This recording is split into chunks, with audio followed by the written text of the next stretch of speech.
And besides, even if I did meet up with assassins, I'd look them in the eye and I'd say, Mr. Assassins, what do you want from me? That'll show them, all right, that they can't joke with me. They'll go about their own business and leave me alone. I can just see them now. A few strong words and those assassins will run off fast enough. And if by chance those assassins are so impolite that they refuse to leave me alone, well, then I'll make quick work of them right then and there. Ah! Woo!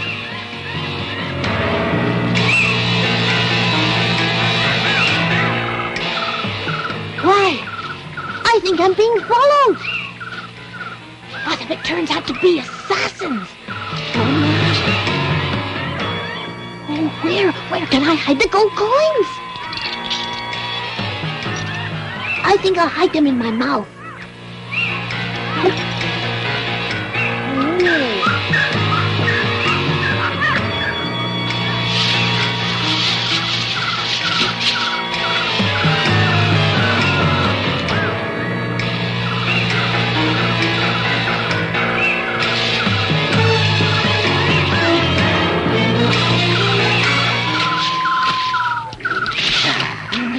Your money or your life? Or your life? Give us your money or you're dead. Or you're dead. And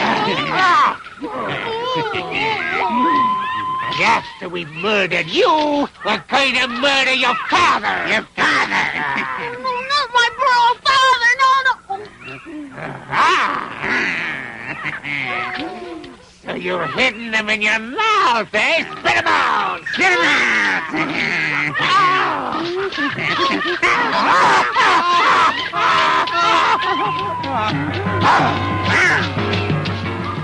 And so Pinocchio, still pursued by the assassins, ran for many miles through woods and fields until daybreak. Of course, he was not familiar with that part of the country, so he raced in one direction, then another. He even retraced his steps and ran in circles to try to lose his pursuers. But no matter which way he ran, they were hot on his heels until the following morning.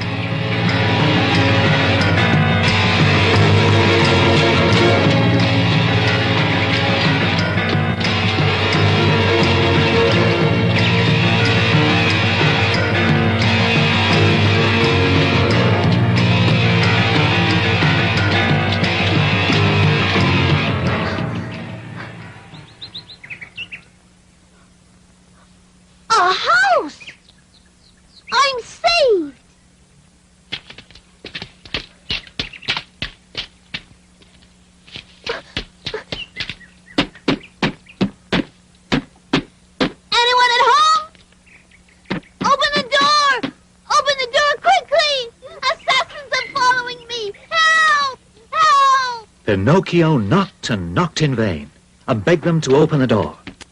The fairy with the dark blue hair, who lived in the house, wanted to punish Pinocchio for his mischievousness and disobedience. So Pinocchio was caught again by the robbers, who, to make him open his mouth, hung him from the highest branch of a big oak tree which was nearby. Meanwhile, a violent wind from the north had arisen, which, blowing and bellowing angrily, swung the poor puppet back and forth, just like the clapper of a bell ringing for a celebration. Pinocchio, by now, felt himself near his end. But the fairy with the dark blue hair took pity on him and decided to save him, and had him carried inside her house.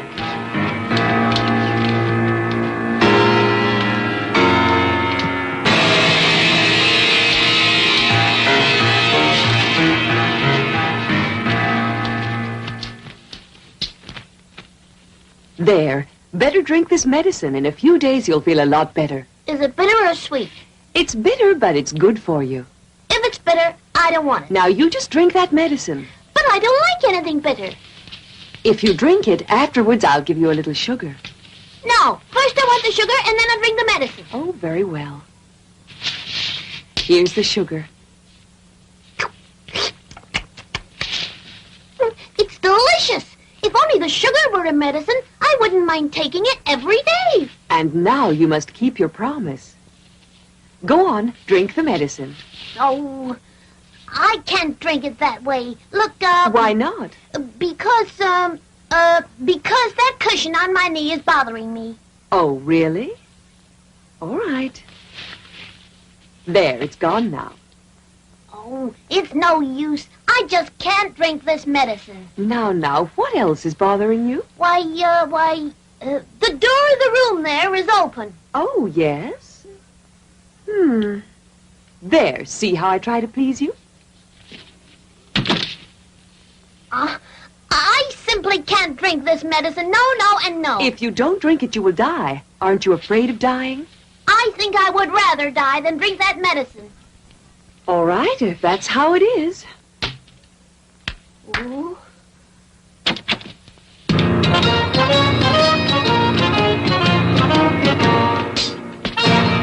Oh, those creatures! What do they want? We've come to take you away with us. Take me away? But why? I'm not dead yet. It's just a matter of time. Without the medicine, in a few minutes, you'll be dead for sure. Oh, fairy godmother, where's the medicine? Please give it to me. I don't want to die now. Oh, please, I'll drink it all down.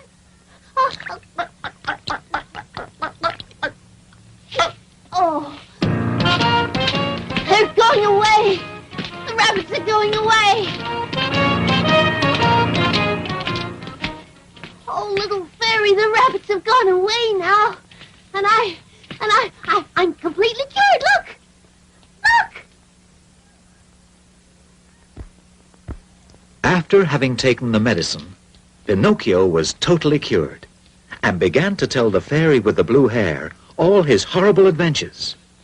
Needless to say, he made them sound even more horrible than they were by exaggerating a great deal. Those two assassins hung me upside down from a tree to steal the 4 gold pieces I had left. Poor little Pinocchio. Now tell me, what have you done with those 4 gold pieces? Why, I lost them all. Oh, I see. And where? In the woods just near here. Oh, is that so? But on second thought, maybe I swallowed them down with the medicine. Why, look. Why are you laughing? I'm laughing at the heaps of lies you've been telling. And how do you know I've been telling you heaps of lies? Well, it's very simple. Lies are very easy to recognize because there are 2 kinds of lies. There are lies that have short legs and lies that have long noses. And yours, it's very obvious, are the kind that have long noses. Forgive me, please, fairy godmother. I won't tell you lies anymore. I beg you, please make this big nose of mine go away, and I'll be good. I promise you, honest. Very well. I'll forgive you for telling lies this time. But I'm warning you, I don't want to hear any more lies. Understand? Yes, little fairy, I won't lie anymore. Never, never, never.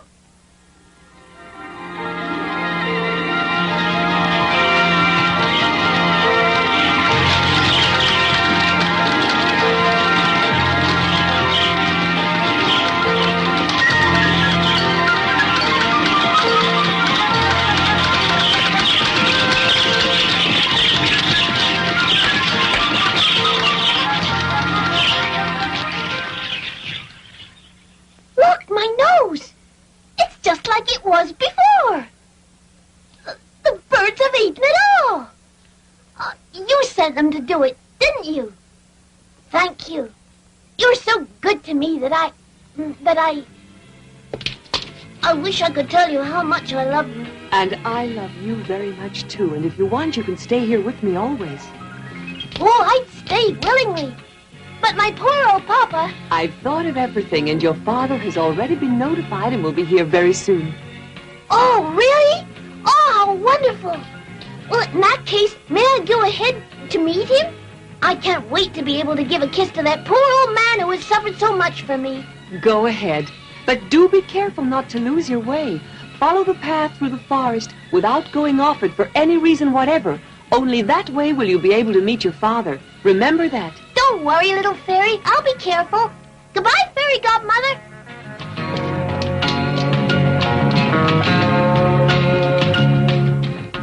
But of course, as you can imagine, Pinocchio did not keep his promise.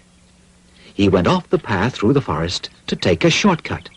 And so, instead of meeting his father, Geppetto, he met once again the cat and the wolf. Oh, our dear friend Pinocchio, what brings you here? What brings you here? Well, it's a very long story, my friends. I'll tell it to you some other day. Right now, I have to go and meet my father, Geppetto, who's on his way here. And where are your pieces of gold? Oh, they're still here in my pocket, except for the one that I spent at the Inn of the Red Lobster. And to think that instead of 4 miserable little coins, tomorrow you could easily have more than 1,000, maybe 2,000. Why don't you listen to my good advice? Why don't you go and plant them in the field of miracles? I can't this morning. I'll do it another day. Oh, another day would be much too late. Yes, much too late. Why? Because, you see, that field has been bought by a very powerful lord, and starting tomorrow, no one will be able to get permission to plant their coins there. Well, in that case, then, tell me, is it very far to the Field of Miracles? Oh, no, it's close by. It's right here on the outskirts of the village of Martinhead. Of mutton heads. Well, of course, if another day would be too late, then, in that case, let's go there right away. It just means I'll see my father when I come back to the house of the Blue Fairy.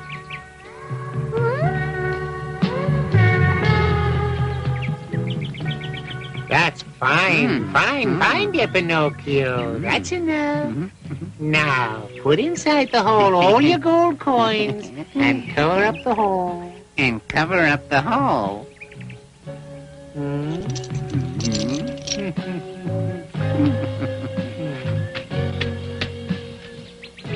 Is that all right?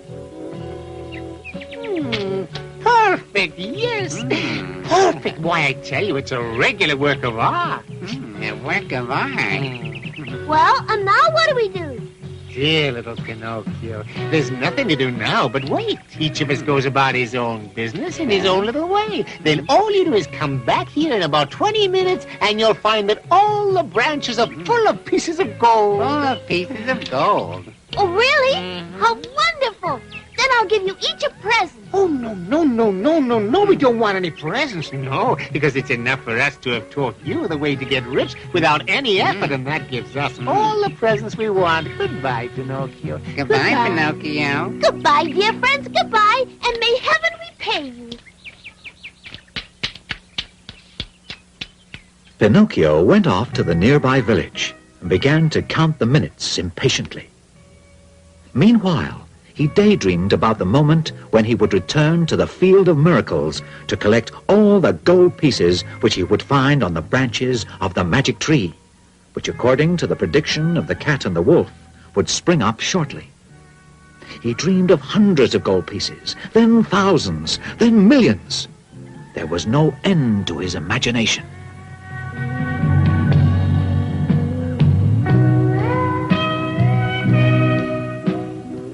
Oh, dear. When you're in a hurry, time never seems to pass. What's the matter? In a little while, I'll be very rich. Who knows how many gold coins I'll find there?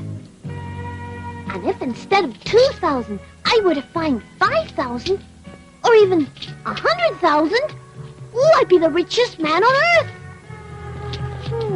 I could then buy a great palace, thousands of toys, a cellar full of wines, and a big cupboard stuffed full of goodies, custard pies, chocolate cakes, and cream puffs.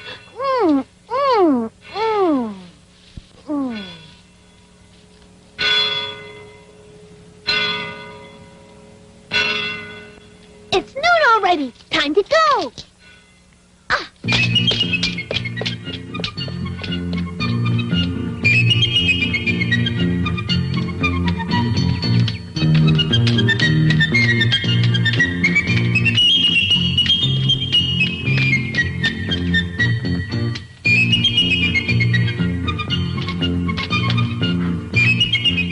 Well, here I am. Oh, my, I'm so excited. Who knows how much gold I'll find? Now, courage. Oh! Is it possible of the magic tree hasn't sprouted the money yet?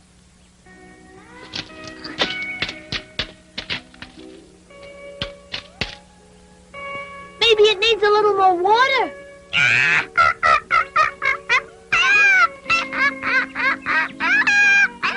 Now stop that, you disrespectful creature. May I ask what you're laughing at? I'm laughing at those muttonheads who believe all the nonsense they're told and who are cheated by crafty scoundrels. Are you speaking of me? Yes, who else? I'm speaking of you, poor Pinocchio, who is so foolish and gullible as to believe that money can be planted and can grow like rows of corn. Explain that, would you? Haven't you understood yet that while you were away, the cat and the wolf came back here and they stole all your pieces of gold that were buried in the hole there and have run away like the wind? It would take a world champion to catch those scoundrels. No, it's not possible. It's not possible. Two such fine people. Two such dear friends. I can't believe it. It's not possible.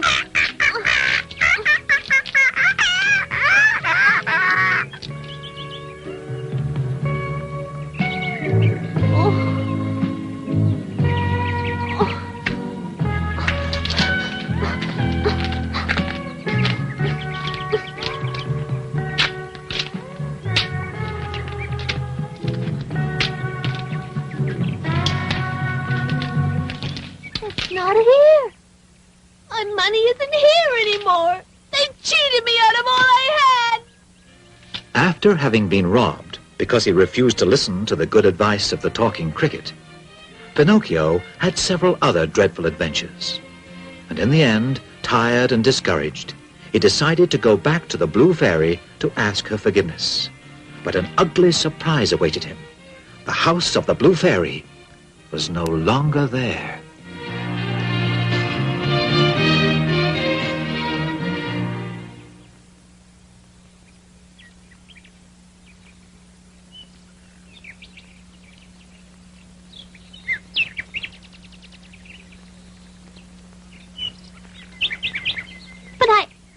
But I know it was here.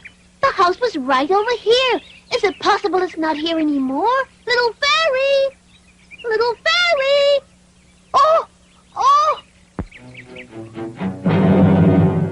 Here lies the fairy with the blue hair. She died of sorrow after being abandoned by Pinocchio.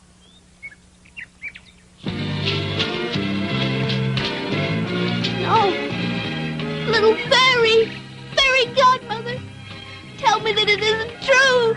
Tell me that you're not really dead! Oh, please answer me! Fairy godmother, why have you died? Why isn't it me that's dead instead? Because everyone knows that I'm so bad. But you were so wonderful. And my poor old father, where is he now? I've nobody anymore. What will I do alone and abandoned? If you love me, come back to life again, please. Come back and be as you were before. Don't you see that I'm all alone and abandoned by everyone? Hey there, little boy. Who's that calling me? It's me, the little dove.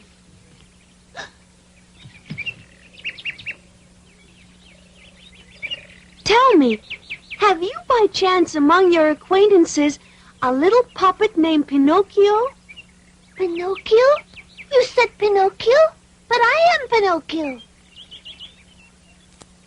Then no doubt you also know Geppetto. Oh, why, of course I do. Geppetto's my father. But tell me, have you any news? Is Geppetto alive? Did he speak about me? Oh, please answer me for pity's sake.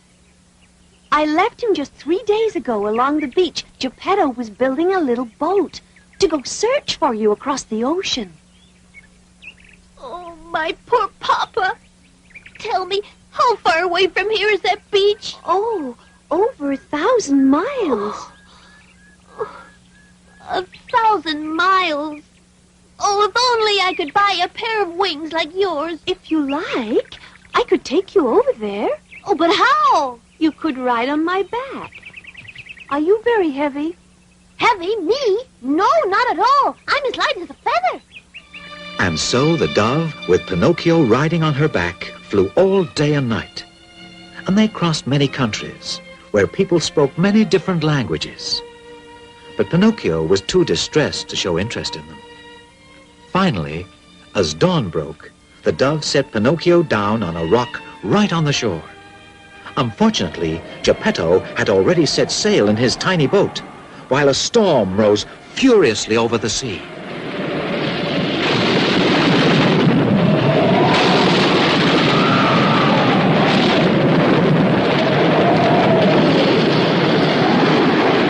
Papa! It's Papa! Papa! Papa! It's Pinocchio!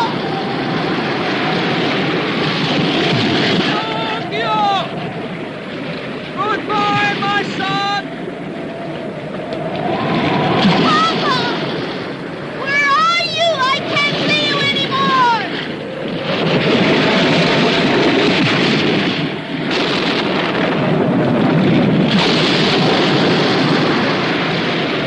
Papa! Wait for me! I'm coming to you!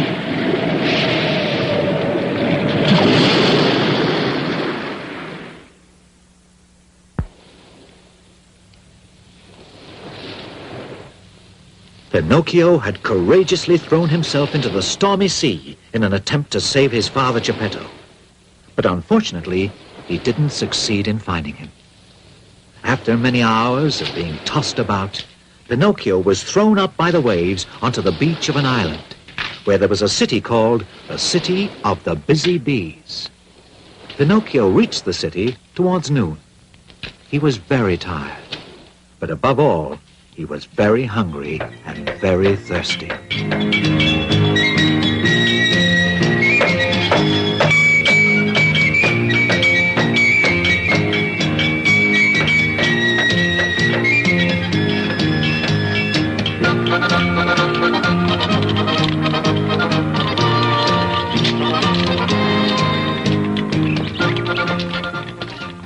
Excuse me, dear lady, could I possibly have a drink of that water? Why, of course. Have all you like.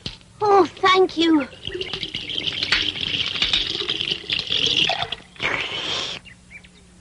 Oh, that was good. I'm not thirsty anymore, but I'm hungry. Oh, yes, I'm starving. Well, if you help me carry home one of these jugs of water, I'll give you a big piece of bread. Hmm. And I'll also give you a nice plate of cauliflower with a cheese sauce. Hmm. And after that, I'll give you a beautiful dessert made of nuts and raisins. Oh, well, I guess I will carry the jug of water to your house.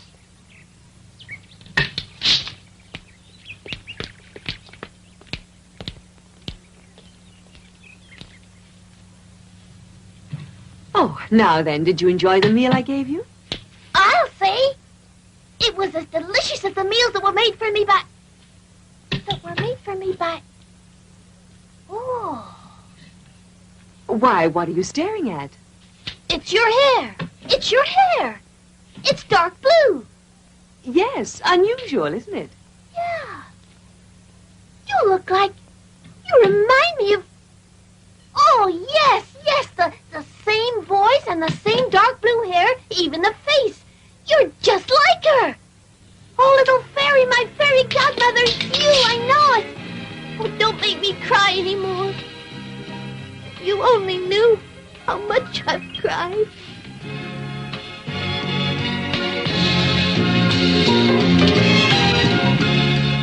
You dear little creature, so you know who I am. Yes, and it's only because I love you that I recognized you. And now that I've found you, I'll never leave you again. Never, never. I'll always stay with you. Only, What is it? well, it's just that if you only knew how tired I am of always being a puppet and not growing anymore. If I only knew how to become a real little boy, just like all the others. You could become one, only you must deserve it. Oh, really? And what must I do to become a real boy? You would have to learn to behave like a good little boy. Oh, that's easy. I can behave if I want to. It's not that easy. To begin with, a good little boy is very obedient. Yes, I am disobedient, it's true. And then good little boys always tell the truth. Whereas you... Well, I do tell white lies now and then. And good boys must be willing to go to school. Oh, but school gives me a headache. I find it so boring. Oh, all right. From now on, I'll change my ways. You promise? Yes, I promised you. But I'm only doing it for you and for my father. He wanted that so badly, the poor old man. Where can he be right now? Ah, who knows? Do you think that I'll be able to see him again one day? Of course. Of course. One day you're sure to see him again. Do you really mean it? Oh, thank you, little fairy. You're so good to me, almost like a real mother. May I call you Mama? Why, yes, of course, little puppet. Mama. Oh, so it wasn't really true that you were dead.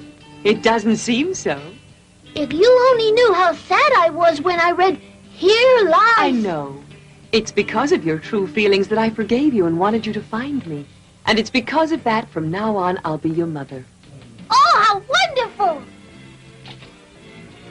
Pinocchio started out to keep his promises. He went to school and became the best pupil in the class. Unfortunately, however, one day he let himself be persuaded by some of his schoolmates to play truant. And during a quarrel, one of them was hurt. Pinocchio tried to help him, while the others ran away. Two policemen who were passing, thinking it was Pinocchio who had hurt the boy, arrested him. Pinocchio succeeded in escaping, but the policeman had him followed by a ferocious bulldog called Alidoro.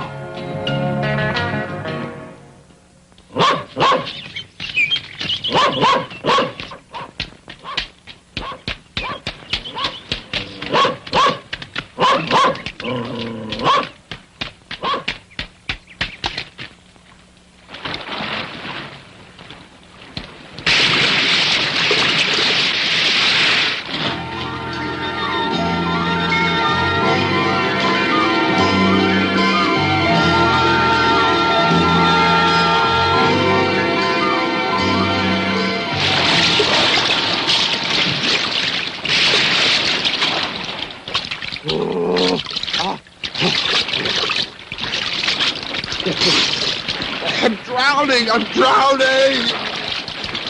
I'm drowning! Well, it serves you right, you dreadful beast. Oh, help me! Oh, Pinocchio! Don't let me drown like this! Save me, please! Well, if I save you, do you promise me not to run after me anymore? Yes! Yes! I promise you! Don't let me drown!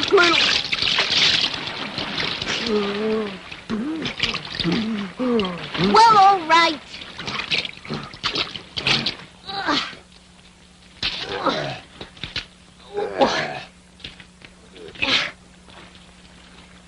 There you are, and now you're saved. Goodbye, Alidoro, and give my regards to everyone at home. Goodbye, Pinocchio. And thank you. You saved my life. And in this world, one good turn deserves another. You'll see, at the very first opportunity, I'll pay you back for what you did. And so Pinocchio, after having saved Alidoro, returned to the sea and began to swim in the direction of a cave in the hope of finding refuge and a place to dry his clothes. Now let's have a look and see what kind of fish I've managed to catch today. These whitings are very good indeed. Oh, wonderful, lovely little sardines. Ooh, why? And what kind of fish can this be? Please let me go, sir. You see, I'm not a fish. No, I understand.